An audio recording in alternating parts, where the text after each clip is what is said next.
제가 자주 들어가서 우리 옛날 말로는 눈팅한다고 하지요. 그냥 읽기만 하는 그런 사이트가 있는데 4월 1일자에 실린 글입니다.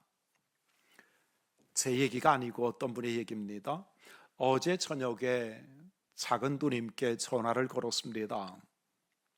사랑하는 막내딸이 너무 젊은 나이에 남편을 잃었으니 그것을 지켜보는 어미의 심정이 어떻겠습니까? 그래서 잘 이겨내고 계신지 문안을 드린 겁니다. 그리고 다음으로 여조카에 대해서 여쭤봤습니다. 조카는 어떻게 견디고 있어요? 그러자 누님이 대답해 주셨습니다. 조카가 그러더라. 나 엄마 딸이잖아. 체구는 작지만 평소에도 엄마 성품을 그대로 닮아서 당차고 야무졌던 조카. 걔는 나처럼 매사에 긍정적인 애라서. 그 조카의 남편이 군인으로서 이제 40대 초반인데 그만 사고로 사망한 것입니다. 그런데 2000년 전 지난 금요일 30대 초반의 젊은이가 예루살렘에서 죽었습니다. 왜 우리도 잘 알고 있는 나귀 새끼 타고 예루살렘에 들어오신 바로 그분 말입니다. 그리고 그 사건은 두고두고 사람들 사이에 논쟁거리가 되었습니다. 오늘 또 세계 교회가 지키는 부활주일입니다만 예수님께서 십자가에 돌아가셨다가 죽은 지 사흘 만에 다시 사신 날을 기념하는 날입니다만, 그런데 기독교를 반대하는 사람들은 기독교의 최고의 약점을 부활이라고 보는 모양입니다. 그래서 많은 사람들이 기독교를 공격할 때 대부분의 공격은 부활에 집중되어 있습니다. 부활이 기독교의 아킬레스건이라도 되는 것처럼 말입니다. 그들이 볼 때 기독교는 말도 안 되는 예수 부활을 주장하는 엉터리 집단이라는 것이지요. 그러므로 부활이 허구라는 사실만을 밝혀낸다고 한다면 기독교는 세계에서 사라지게 된다는 것이 그들의 논리입니다. 근데 그것은 또한 사실이기도 하지요. 왜냐하면 기독교는 예수 부활이라는 이 사건을 반석 삼아서 초석 삼아서 그 위에 세워졌기 때문입니다. 사실 상식과는 많이 다르기 때문에 기독교인들 중에도 이 부활을 받아들이지 못하는 사람들이 적지 않이 있습니다. 대표적인 사람들이 고린도 교회 성도들이었습니다. 그래서 바울은 이렇게 이야기합니다. 우리 한번 고린도전서 15장 말씀을 다시 한번 보겠습니다. 새벽에 보았습니다만 고린도전서 15장 1절 말씀입니다. 고린도전서 15장 1절 말씀, 조인숙 집사님. 형제들아, 내가 너희에게 전한 복음을 너희에게 알게 하노니 이는 너희가 받은 것이요 또 그 가운데 선 것이라. 아멘. 이 말씀해 보면 바울은 고린도 성도들에게 내가 너희에게 복음을 전했고 너희가 이 복음을 받아들였으며 고린도 성도들은 받아들였을 뿐만 아니라 이 복음의 기초 위에 섰다고 그렇게 이야기를 하고 있습니다. 이 말은 고린도 교회는 내가 전한 복음을 통해서 세워졌다는 그런 말입니다. 그런데 바울이 전한 그 복음이 무엇이냐면 그것이 바로 예수 부활이었습니다. 이처럼 교회의 기초는 예수 부활 사건입니다. 모든 교회는 예수님께서 부활하셨다는 이 고백 위에 세워진 교회인 것입니다. 그러므로 교회가 존재한다는 사실은 예수 부활을 믿었다는 말입니다. 여기 반주자가 제 딸이거든요. 제가 그러니까 소망이 아빠란 말입니다. 근데 제 딸 소망이가 있다는 것은 소망이 아빠가 있다는 얘기죠. 그걸 부정할 수 있나요? 교회가 있다는 말은 바로 부활이 사실이란 말과 같단 말입니다. 왜냐하면 이 교회는 부활을 믿는 사람의 공동체이기 때문에 그런 것입니다. 다시 말해서 저와 여러분이 오늘 여기 앉아 있다는 것이 바로 부활의 가장 큰 증거라고 말씀하는 겁니다. 제가 여러 번 드렸던 이야기입니다만 한 번 더 드리겠습니다. 저는 교육열이 유혈하신 부모님 때문에 초등학교 6학년 때 고향을 떠나서 이곳 대전으로 와서 이제 객지 생활을 시작했습니다. 그때부터 어머니가 고향을 떠나기 전까지 고향을 가면 제가 처음 만나는 집이 바로 저의 친구의 집이었는데요. 방앗간이었습니다. 마을 입구에 있는 이 방앗간이 제 친구의 집이었는데 제가 중학교를 졸업하고 고등학교 진학에 실패해가지고 고향에 내려가 있게 됩니다. 그때 고향에서 올릴 친구는 놀고 있던 이 친구밖에는 없었습니다. 그래서 둘이는 아주 가깝게 지냈습니다. 그런데 이 친구는 그의 어머니와의 관계가 그렇게 원만하지 못했습니다. 늦가을이었는데요, 그날 만났더니 그 친구가 저에게 말했습니다. 야, 우리 죽으러 가자. 저는 농담인 줄 알고 그러자 그랬습니다. 그리고 그 친구를 따라갔는데 저희 고향이 우리 금강 하류 쪽입니다.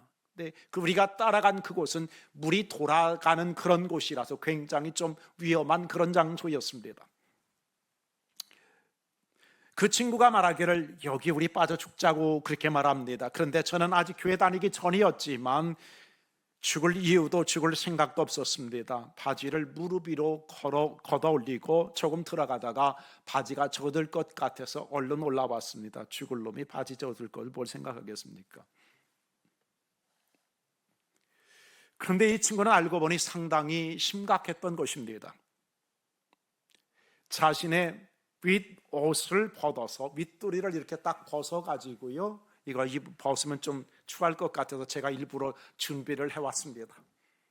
윗도리가 이렇게 있습니다. 이것을 갖다 이렇게 벗습니다. 벗어가지고 이렇게 펼친 뒤에 여기다가 큰 돌멩이 하나를 주워가지고 이쪽에 있는 여기 옷자락 끝하고요, 이쪽에는 팔하고 이렇게 해가지고 이것을 묶었습니다. 이렇게 돌을 빠지지 못하도록 이렇게 꼭꼭 묶었습니다. 그리고 나서는 이쪽에 있는 팔하고 이쪽에 있는 그 저기하고 해가지고 이렇게 해가지고 여기다 이렇게 꽁꽁 묶었습니다. 바위를 갖다가 돌멩이를 갖다가 큰 돌멩이를 이렇게 해가지고 묶었습니다. 그 왜 그러냐 했더니 자신은 수영을 할 줄 알아서 물속에 들어가면 자기가 저절로 본능적으로 허우적거리고 수영을 하고 나오게 된단 말입니다. 그러니까 나오지 못하도록 하기 위해서 자기는 돌멩이를 이렇게 하고서나 거기를 들어가 버린 것입니다. 들어가겠다는 것입니다. 이 모습을 보니까 제가 얼마나 웃었던지요. 막 거기서 하하하 해가면서 허리를 꺾어가면서 막 웃고 있는데 어쩌다 보니까 풍덩하는 소리가 들리는 겁니다. 너무너무 놀랐습니다. 그래 어쩔 줄을 모르고서나 막 순간에 얼마 되진 않았겠지만 굉장히 어쩔 줄을 모르고 거기서 막 쳐다보고 있는데 저만큼에서 뭔가 쑥 하고 올라오더니 그러는 겁니다. 에이, 정확하게 하겠습니다. 그냥 에이 씨발, 돌멩이가 빠졌어. 물속에 가라앉았지만 숨쉬기가 어려워지자 자연적으로 몸을 움직였겠지요. 그 과정에서 돌멩이가 빠져나온 겁니다. 그는 더 큰 돌멩이를 더 단단히 묶겠다고 다시 그리고서 뛰어들겠다며 옷을 정리하고 거기다 큰 돌멩이를 또 드는 것을, 그 모습을 보면서 제가 옆에서 그걸 말리느냐고 한참 애를 먹었습니다. 야, 너 죽으면 나도 죽어야 돼. 나는 죽고 싶지 않거든. 근데 너 죽으면 나도 죽어야 되니까. 그러면서 그를 말려가지고 데려갔었습니다. 정확하게 말씀을 드리면 한 1년 후에 저는 이제 고등학교를 들어가서 학교를 통학을 했고 그 친구는 혼자 남았었는데 결국 견디지 못하고 스스로 농약을 먹고 자살로 그의 삶을 끝냈습니다. 하나님께서 인간을 구원하기 위해서 인간이 되어서 이 땅에 오신 날이 성탄절입니다. 예수님은 인간의 죄 문제를 해결하기 위해서 그분이 인간이 되신 것입니다. 사람을 구원하기 위해서 사람이 되신 것입니다. 우리가 말하기를 예수님을 절반은 사람이시고 절반은 하나님이셨던 그런 분이 아닙니다. 예수님은 100% 사람이셨고 100% 하나님이셨습니다. 그래서 완전한 인간이시었기 때문에 그분께서는 이 땅에 계실 때 피곤해서 고물을 베개 삼아서, 배의 뒤 그 부분을 고물이라고 하더니요, 고물을 베개 삼으셔서 주무시기도 했습니다. 완전한 인간시기 때문에 시장길을 느끼시면서 무화과 나무에서 무화과를 구하기도 했었습니다. 그분은 완전한 인간이었기 때문에 나사로의 무덤 앞에서 눈물을 흘리셨던 분이 바로 그분이십니다. 그렇게 완전한 인간이시기에 예수님에게도 십자가는 엄청난 도전이었습니다.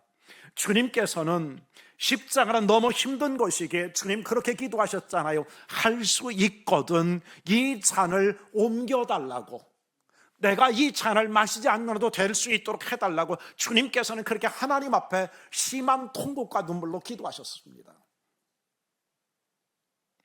행여 내가 하나님의 사인을 오해한 것은 아닐까, 그런 생각을 가지고 기도하기도 하셨습니다.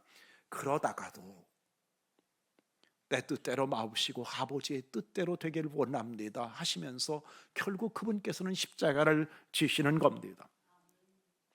그렇게 전능하신 하나님께서 우리의 모든 죄의 문제를 해결하기 위해서 십자가를 지셨습니다. 십자가 위에서 그분께서는 엘리 엘리 라마 사막다니 그렇게 말씀하셨는데, 그렇게 부르짖었는데, 그 말은 나의 하나님 어찌하여 나를 버리셨나이까, 그런 절규였습니다. 통곡이었습니다. 외침이었습니다.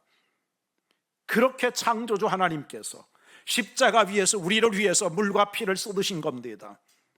그런데 원래 예수님은 완전한 하나님이시라니까요. 완전한 하나님이십니다. 전능하신 그런 분입니다. 그래서 주님께서 말씀하신 적이 있죠. 내가 힘이 없는 게 아니다, 내가 12군단도 더 되는 군대를, 천사들을 동원할 수 있는 능력이 있다고 그렇게 말씀하십니다.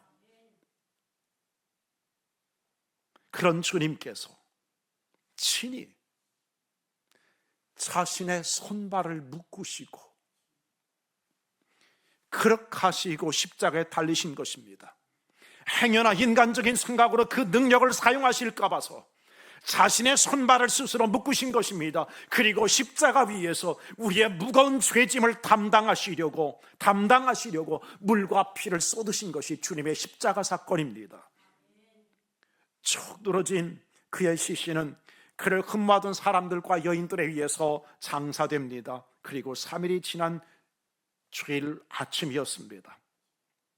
막달라 마리아와 다른 마리아가 부활절 새벽에 사랑하는 주님의 무덤으로 찾아갑니다. 마태가 묘사하는 무덤 장면은 사복음서 중에서도 가장 극적입니다. 지진이 일어나고 천사가 나타나며 무덤을 지키던 병사들이 놀라 기절합니다. 그리고 부활하신 예수님이 나타나 먼저 갈릴리로 가신다는 메시지를 전달하는 것이 바로 부활절 아침에 있었던 그런 이야기의 전말입니다. 이날에 안식일이 지나고 무덤에 도착한 여인들의 놀라움은 무덤 안에 들어갔을 때에 발생합니다. 무덤 안에는 한 청년이 거기 앉아서 여인들을 기다리고 있었습니다. 얼마나 놀랐겠습니까? 그런데 그 천사가 여인들을 안심시키면서 이렇게 말합니다. 예수께서 다시 살아나셨다. 그들은 어느 곳에도 예수 그리스도의 시신을 발견할 수 없었습니다. 한마디로 말하면 빈 무덤이었다는 말입니다. 여러분, 부활의 참 의미는 바로 빈 무덤인 것입니다. 믿습니까? 빈 무덤이에요. 미국의 어느 주일학교에서 우리 초등학교 3학년 교실에서 있었던 이야기라고 하죠. 거기에는 정서장애를 가지고 있는 필립이라고 하는 아이가 있었습니다. 그런데 이 아이는 정서장애인데도 항상 명랑하고 표정이 밝고 천진난만했습니다. 여러 면에서 장애를 겪고 있는데도 성경 말씀을 매우 좋아했다고 합니다. 부활주일에 선생님께서 부활을 잘 설명해 주신 뒤에 아이들에게 달걀 모양으로 되어 있는 그런 플라스틱 상자를 하나씩 전부 다 나눠줬습니다. 그리고 나서 그들에게 말합니다. 너희들 가가지고 말이야, 예수님의 부활이 뭔지를 상징하는 물건들을 하나씩 이 속에다 좀 가져와 볼래? 내가 15분 동안을 줄 테니까 한번 나가서 그 일을 해봐. 그래서 아이들이 그냥 그 플라스틱 상자 하나를 가지고 밖으로 나갔습니다. 그리고 나는 예수님의 부활을, 선생님이 들려준 그 부활 말씀을 듣고 나는 어떻게 설명해 볼까 각자가 준비해가지고 전부 다 모이게 된 것입니다. 첫 번째 아이가 앞에 나왔습니다. 그 상자를 열어봤더니 첫 번째 이 상자 속에는 예쁜 꽃이 들어있었습니다. 그리고 그 아이는 이렇게 설명합니다. 이 꽃이 아름답게 피어있는 것은 살아있다는 증거입니다. 이 꽃은 생명을 상징합니다. 그러자 그 소리를 듣고 선생님과 아이들이 막 박수를 쳐줬습니다. 잘했어요, 잘했어요. 둘째 아이가 상자를 열었습니다. 그 속에는 노란 색깔의 그런 나비가 들어있었다고 합니다. 상자를 열자 노란 나비는 날개를 펄럭거리면서 날기 시작했습니다. 그 모습을 보면서 모두가 환호성을 쳤습니다. 아이들은 계속해서 차례차례 자기가 가지고 온 것을 보이면서 설명했습니다. 어떤 아이는 파릇파릇한 잎사귀 하나를 넣기도 했고요, 어떤 아이는 이게 맞나? 미국이니까 그런가? 개미를 산채로 넣기도 했습니다. 그 다음 필립의 차례가 됐습니다. 정서장애를 겪고 있던 이 필립이 앞으로 나왔습니다. 학생들은 바보 같은 필립이 무엇을 가지고 왔을까를 주목합니다. 필립은 한참을 주저하며 가만히 있었습니다. 그러니까 선생님이 괜찮아 필립, 너는 뭘 가져왔어? 그러자 필립이 그 플라스틱 상자를 열었는데 그 상자에는 아무것도 없었습니다. 그자 애들이 그럽니다. 아이고 저 바보, 내 그럴 줄 알았다. 아무것도 가져오지 않았으니까요. 그런데 필립이 갑자기 이렇게 말하더랍니다. 선생님, 예수님의 무덤은 비었잖아요. 예수님의 무덤은 비었잖아요. 그 순간 정적과 감동이 그들을 사로잡았습니다. 예수님은 죽음을 이기시고 부활하시기 때문에 예수님의 무덤은 비어 있었습니다. 그것보다 주님의 부활을 가장 설명할 수 있는 것이 없더라고 하는 사실이죠. 예수님의 부활은 빈 무덤입니다. 예전에, 그러니까 지금은 저부터도 성지순례를 다녀왔으니까요, 아주 오래전에 한 30-40년 전에 만났던 목사님 가운데 이명재 목사님이라고 성결교회 목사님이 계셨어요. 그 목사님 그러시더라고요. 성지순례를 다녀오셨대요. 그리고 거기 가가지고 그 예수님의 빈 무덤에 들어가서 만세를 보면서 그 소리쳤답니다. 예수 다시 사셨다, 예수 다시 사셨다. 그러면서 한마디 더 붙였습니다. 본전 뽑았다, 본전 뽑았다. 예수님이 살아계신 그 현장을 목격하고서 본전 뽑았다, 그렇게 말했다고 하는 것입니다. 빈 무덤이 우리의 소망입니다. 믿습니까? 그분의 소망이 우리의 소망입니다. 그분의 부활이 우리의 소망입니다. 이 말씀의 핵심은 너무나 분명합니다. 곧 지금 일어나고 있는 모든 일이 하나님께서 행하시는 일이라는 것이 바로 이 마태가 오늘 우리에게 들려주는 것입니다. 주님께서 십자가에 못 박히신 그 금요일에는 침묵하시던 하나님께서 이제는 말씀하십니다. 이제는 일하시는 겁니다. 제자들이 마음에 품고 있던 그 의심이 있었습니다. 왜 이 문제에 대해서 하나님은 말씀하지 않으실까? 예수님께서도 십자가에서 드렸던 질문에 대해서 이제 하나님께서 응답하시는 것입니다. 하나님이 지금 행하시는 일은 단순한 기적을 행하신 것이 아닙니다. 하나님께서 하시는 것은 목적 없이 초자연적인 능력을 과시하려는 것도 아닙니다.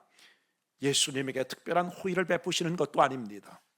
하나님이 지금 행하시는 일은 새로운 일을 시작하시는 것입니다. 하나님께서 오래전부터 약속하셨던 그 새로운 세상을 여시는 겁니다. 마태복음에서 예수님은 제자들에게 갈릴리에서 보자고 그렇게 말씀하고 계십니다. 그렇게 제자들을 먼저 갈릴리로 보내신 다음 그 후에는 예수님을 만나서 말씀하신 것이 뭡니까? 땅끝까지 가라는 것입니다. 그리고 이어서 하신 말씀은 땅끝까지가 아니라 세상 끝날까지, 세상 끝날까지 이 모든 일이 일어났다는 소식을 듣고 나가게 하라는 것입니다. 이 복음을 전하라는 것입니다. 제자들 앞에서 완전히 새로운 세상이 열리고 있었던 겁니다. 그게 바로 교회가 시작되는 것입니다. 예수님께서 부활하신 그것을 기념해서 생긴 것이 바로 교회가 시작되는 것입니다. 그리고 누구든지 교회 안에 들어오기만 한다면 구원받게 되는 새로운 세상이 열린다고 주님은 말씀하십니다. 내가 십자가에서 여러분들이 지은 모든 죄를 다 속량해버렸으니 누구든지 그리스도 안에 들어오기만 한다면, 누구든지 교회 안에 들어오기만 한다면 그 사람은 구원받는다고 그렇게 말씀하고 계시는 겁니다. 우리의 표현으로 한다면, 우리가 지난 몇 주 동안에 보았던 말씀을 한다면 이것이 바로 노아의 방주였습니다. 이것이 바로 설주와 흰방의 피를 바른 그 바로 집안에 있는 것입니다. 이것이 바로 도피성입니다. 그 안에 들어간 사람은 누구나 살 수 있게 된 것입니다. 그것을 주님께서 지금 새로운 길들을 열어놓으신 것입니다. 예수님의 부활은 이제 반드시 성취되어야 되는 하나님의 목적에 초점을 맞추고 있습니다. 제자들은 부활하신 예수님을 보게 될 것입니다. 그런데 부활하신 예수님을 본다는 것은 그게 무슨 말이냐? 다시 얘기한다면 곧 보내심을 받는다는 그런 뜻입니다. 우리가 예수님을 만나고 나서도 그냥 있을 수는 없는 겁니다. 제가 군대 갔다 와가지고 서울에 올라갔는데 서울 어떻게 길도 잘 몰라가지고 걷다 보니까 나중에 보니까 MBC 앞에 도착하게 됐습니다. 근데 거기 보니까 정말 예쁘게 생긴, 물론 우리 집사람보다는 좀 아니지만 아주 예쁘게 잘생긴 한 사람이 거기에 서 있었습니다. 너무너무 예쁜 거예요. 잘생긴. 근데 어떻게 보니까 그 사람도 나를 자꾸 쳐다보는 것 같아요. 물론 제가 잘생겼지 않습니까? 아니, 지금 말고요. 50년 전에. 권사님 고맙습니다. 이따 계란 하나 더 드세요. 착각인 거죠. 착각인 거지. 그 사람이 나를 쳐다보는 것 같아요. 그 사람이 쳐다봤다고 한다면 얼굴이 시커먼, 24개월 그 하사 훈련을 받고 나왔으니까 얼마나 얼굴이 시커멓겠습니까? 그런 하는 군인이 서 있으니까 어떻게 보면 불쌍하다 싶었는지도 모르게 그렇게 쳐다봤겠지요.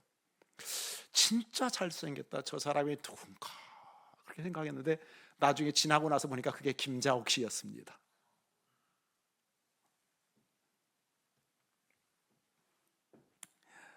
그런데요, 제가 그 김자옥 씨를 거기서 만난 뒤에 얼마나 저는 김자옥 씨 얘기를 많이 했는지 모릅니다. 다 김자옥 씨 맞다. 그 사람이 나를 그렇게 쳐다보더라. 나 좋았나 봐. 우리가 그 얘기 할 수밖에 없잖아요. 여러분들이 누군가 이렇게 유명한 사람, 김연아 선수를 만났다고 하던가, 아니, 제가 정치인을 얘기하려고 하니까 여러분 호불호가 이제 너무나 선명해가지고 얘기하기가 그래서 그래요. 그러니까 어쨌든 유명한 사람을 만났을 때 우리는 그것을 자랑하고 싶어 하지 않겠습니까? 그렇죠? 우리가 예수 그리스도를 만난 그 사건은 그런 연예인이나 그런 우리 정말 좋아하는 존경하는 그런 사람들보다 훨씬 위대하신 하나님의 아들, 그 우리의 구세주를 만난 거기 때문에 가만히 있을 수가 없는 거지요. 청가할 수밖에 없는 겁니다. 여기 오면 살 수 있다고 말하는 겁니다. 그로부터 하나님의 살아계심을 증언하는 놀라운 간증이 쏟아지게 되는 것입니다. 제가 처음 설교를 시작하면서 한 사람의 글을 읽어드렸는데요, 사실은 그 사람은 대청호 주변에서 생활하는 찬양 사역자 최영덕 간사가 올린 글입니다. 2년 전에 제가 이 이야기를 다 했었는데 그 이야기를 보면서 다시 한번 이 이야기를 오늘 들려드릴 수밖에 없었습니다. 저희 세대에는 그가 작곡한 복음성가만큼 대중적으로 사랑받는 곡은 아마도 드물 것입니다.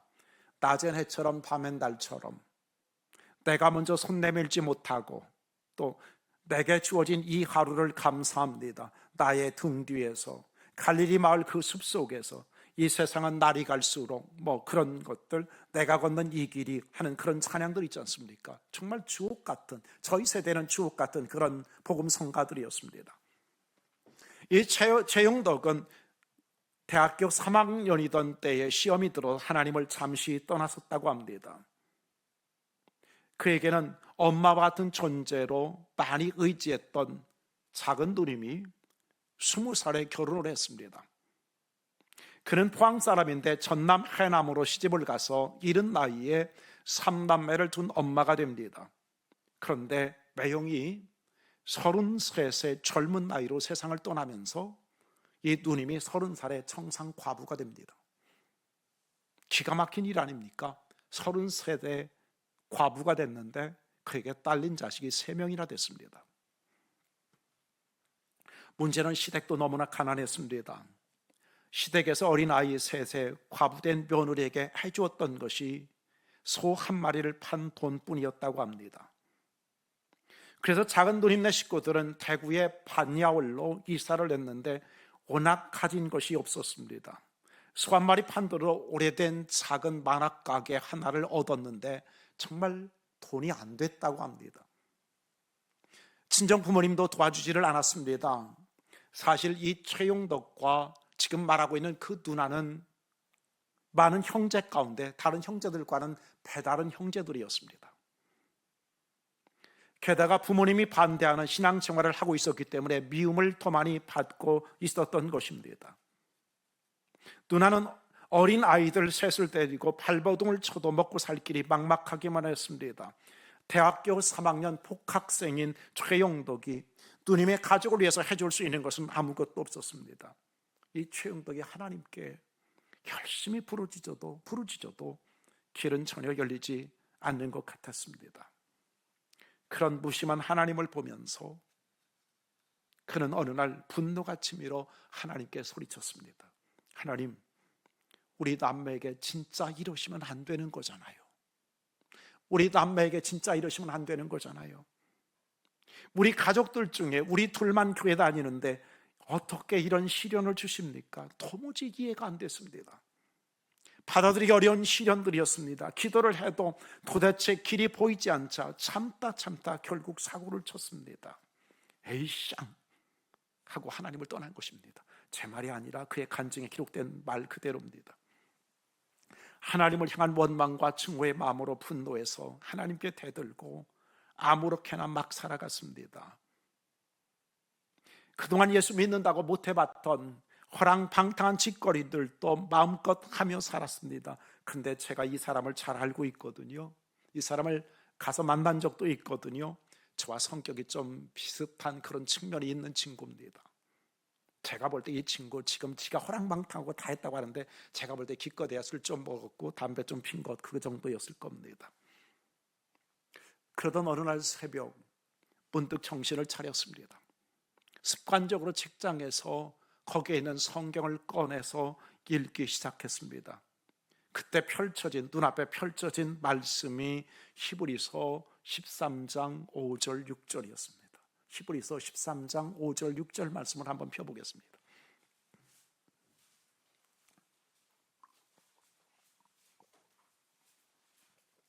히브리서 13장 5절 6절 말씀, 오인순 집사님. 돈을 사랑하지 말고 있는 바를 독한 줄로 알라. 그가 친히 말씀하시기를 내가 결코 너희를 버리지 아니하고 너희를 떠나지 아니하리라 하셨느니라. 그러므로 우리가 담대히 말하되 주는 나를 돕는 이시니 내가 무서워하지 아니하겠노라. 사람이 내게 어찌하리요 하노라. 그가 성경을 딱 펼쳤을 때 그의 눈에 들어왔던 것이 히브리서 13장 5절 6절 말씀인데요. 그 말씀 중에서도 특별히 내가 결코 너희를 버리지 아니고 너희를 떠나지 아니하리라는 그 말씀이었습니다. 이 말씀과 함께 동시에 눈앞에 환상이 보이기 시작했습니다. 그는 땀을 뻘뻘 흘리면서 무거운 짐을 가득 실은 리어카를 끌고 오르막을 오르고 있었습니다. 그가 봐도 지금 그가 환상 가운데 보는 거거든요. 근데 환상을 보고 있는 것을 자기가 그걸 느끼더래요. 누가 봐도 지금 바로 그들 남매에게 주어진 인생의 짐이었습니다. 미혼모의 자식으로 태어난 짐, 24년이 넘도록 만나보지도 못한 생모, 어린애 셋을 데리고 과부가 되어 몸부림치지만 살 길이 막막한 누나의 무거운 짐, 아무도 도와주는 이 없는 외로움의 짐, 예수를 믿는다고 아버지로부터 당하는 말로 다 할 수 없는 비난과 모욕의 짐. 그는 무거운 짐을 자신에게 지우신 하나님을 원망하면서 불평을 하며 오르막을 오르고 있었습니다. 그런데 무거운 수레 뒤에서 자신보다도 더 땀을 뻘뻘 흘리면서 죽어라고 밀어주시는 그런 분이 있었답니다. 직감적으로 그분이 예수님이라는 것을 환상 중에서라도 금방 알 수 있었대요. 그 순간에 하나님께서 우리 남매를 버리신 것이 아니구나, 우리를 떠나신 분이 아니구나 하는 것을 그가 그 사실 속에, 그 상황 속에서 느끼고 있었다고 하는 겁니다. 우리와 함께 그 힘들고 눈물 나는 고난의 골짜기를 통과하고 계시다는 것을 깨달았습니다. 바로 그 환상과 더불어 하늘에서 가사와 멜로디가 동시에 쏟아져 들어왔습니다. 나의 등 뒤에서 나를 도우시는 주, 나의 인생길에서 지치고 고나여 매일처럼 주저앉고 싶을 때 나를 밀어주시네. 정말 미친 사람처럼 가사와 멜로디를 악보에 옮겨 적기 시작했습니다. 거짓말 안 보태고 1절부터 3절까지 다 받아 적는데 5분이 채 걸리지 않았다고 합니다. 2절을 받아 적을 때는 눈앞에 환상이 바뀌어 있었습니다. 짐을 가득 실은 수레는 이제 평탄한 길을 가고 있었습니다. 이제 평탄한 길이기에 너무나 가볍게 힘들이지 않고 달려가고 있었습니다. 그런데 수레 뒤편을 보니까 주님께서 환한 웃음 띤 얼굴로 거기서 노래를 부르고 계신 거예요. 나의 등 뒤에서 나를 도우시는 주, 평안히 길을 갈 때 보이지 않아도.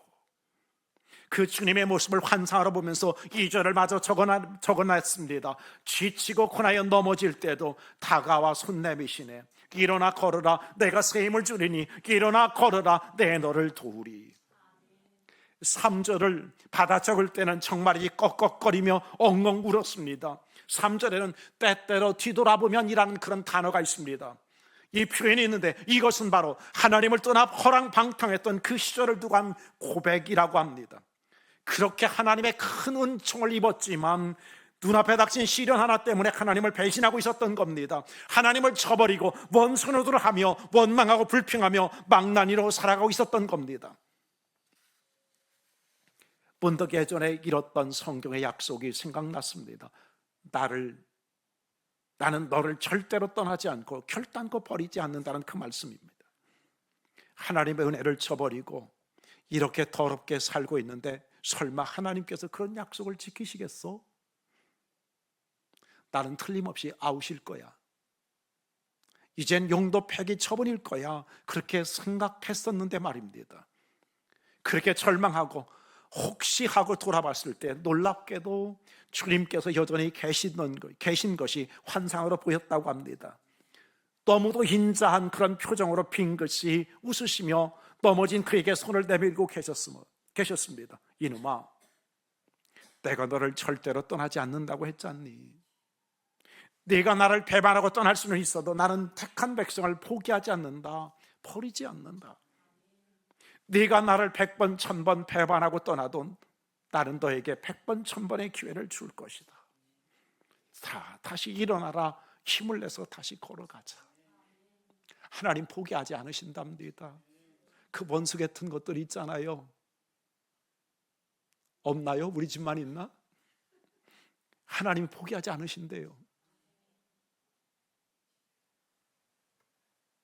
그래서 최용덕은 3절을 받아 적을 때는 통곡을 쏟아냈습니다. 때때로 뒤돌아보면 여전히 계신 주, 잔잔한 미소로 바라보시며 나를 재촉하시네.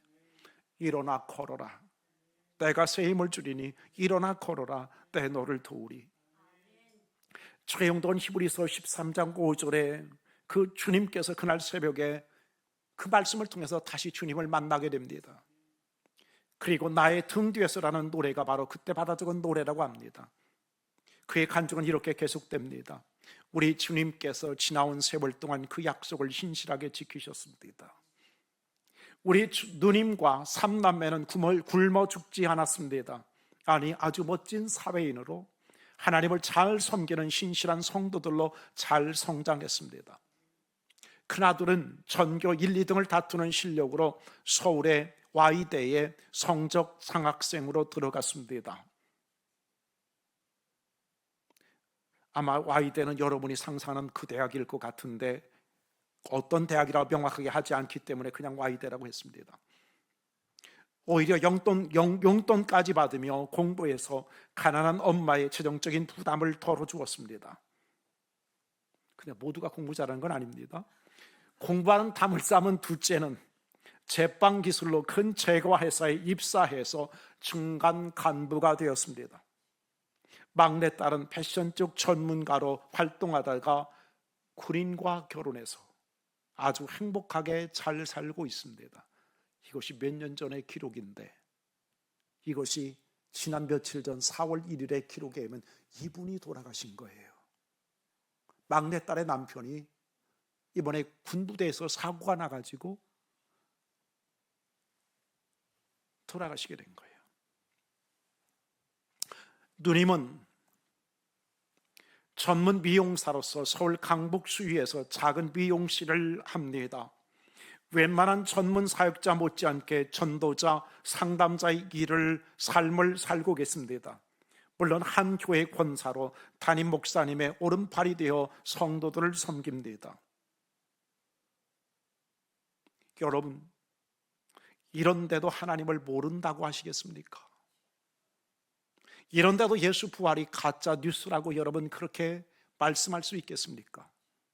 예수 다시 사셨습니다. 그리고 다시 사신 그분께서 새로운 일을 시작하셨습니다.